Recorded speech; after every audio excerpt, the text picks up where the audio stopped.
Hello, I am Sexton Towns, a fire captain with the Columbus Division of Fire, which is in Ohio. We are here to do a final inspection on 3 of our brand new 2026 Enforcer TDAs. City of Columbus currently has 17 ladder companies. Our ladder companies are dedicated ladder companies, which means they have no tank and no pump. As you see here, we do run tandem axle TDAs just for better braking and better traction. Currently right now in Columbus this will make our 13th Pierce TDA in the city, and it'll be our 10th frontline TDA from Pierce. So we're gonna go over a couple of things that we actually changed this round, and just some minor things that make our truck companies in Columbus, these Pierce trucks, just make them work better for us, okay? We did change the color. About 2 trucks ago, we changed the color to a red. We used to have them black, so we went to a red. Besides that, mostly things in here are standard with Pierce. We did go with the stabilization cameras, which is a switch on the dash, and it just gives us an ability to see exactly where our outriggers will be at once we put those outriggers out. So if I hit the stabilization camera button, that screen will go straight to the outriggers. We chose to go with the Firecom wireless headsets just because, especially with training and when you're starting the saws in the morning time, it gives you that hearing protection. If you really wanted to, you can wear your helmet over the headsets, but they are nice, and so, especially with backing too. I mean, backing these rigs, you want to have some backers, so they allow the backers to communicate with the drivers when they're outside the truck. All of our ladder trucks in the city of Columbus, we have seating for 4 back here. Our minimum staffing is 1 officer and 3 firefighters, but sometimes you might have an extra person, so we do have a total of 4 seats, and then we do have some wireless Firecom headsets back there. We do got a nice transverse compartment back here. Some of our ladder companies are extrication ladders, which carry battery-powered tools. This ladder right here, which is Station 32, Beast of the East, as we call it, they'll have battery tools, which will come out in the slide-out tray, which means that when they pull up on the scene of an accident, they can work off either side of the truck and access their tools and their batteries, so, which is pretty nice. One of the designs that's new for this 2026 model on all 3 of our TDAs is the placement of our outrigger jack pad. Our outrigger control box right here, and what we learned from just years of setting up the trucks is, once you run these outriggers out, or stabilizers as you might call them, we gotta run around the jack to get to the pad. So what we decided to do is change the pad storage location, and we put it right here. So now, once the jack is out, I can slide, throw my jack pad in, and it's easy, and it's saving less steps, really, just saving the steps. Also, in all of our tillers in the past, we always put some type of waterway inlet valve. Since we don't have a pump on this truck, we just like to control our water going in our waterway, so we added a waterway inlet valve.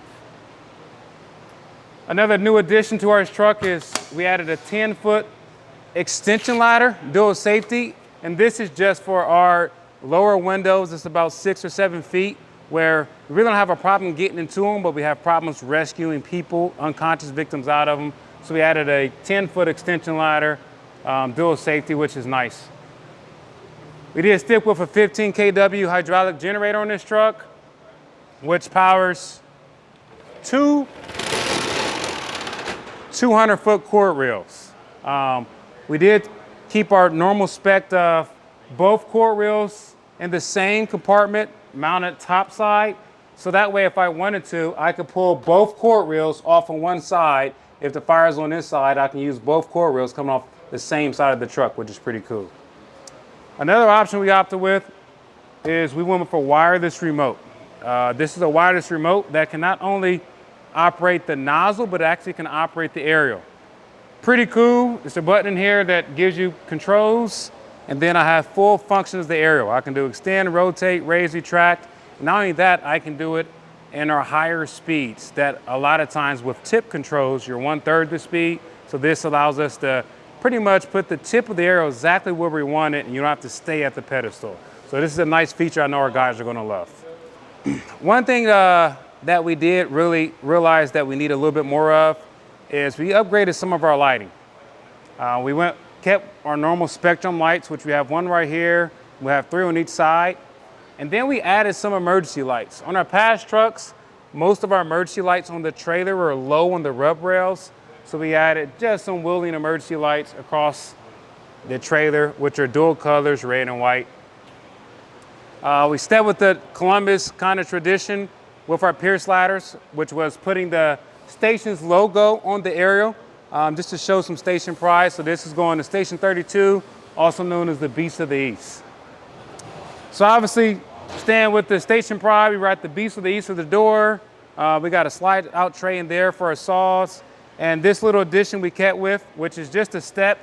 I don't have to use it, but some of our shorter firefighters on the department, they might use it just to give them access to look in this compartment. So it's the little things that we're trying to improve on when we're speccing out our trucks. We went back to, or we call it our Old Faithful, our Saber Master nozzle. This nozzle is a 1250 GPM nozzle.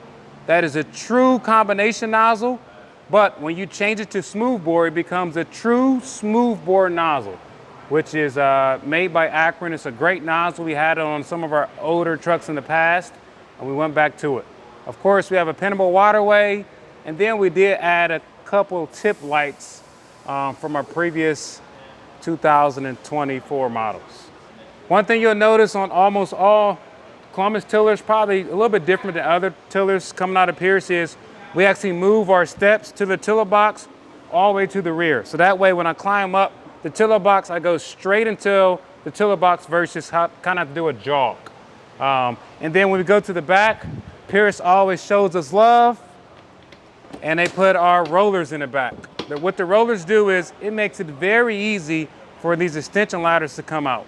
We are a big ladder department.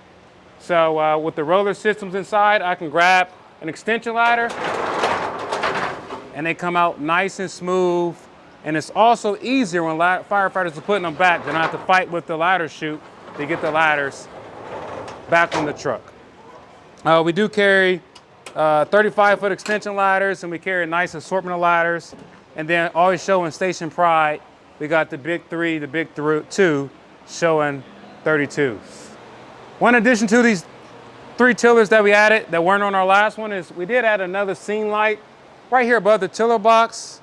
So we kind of split up our scene lights. 2 of our scene lights are on the 12-volt system, which this one above the tiller box is. And then the actual FRC scene lights on the trailer are on our generator.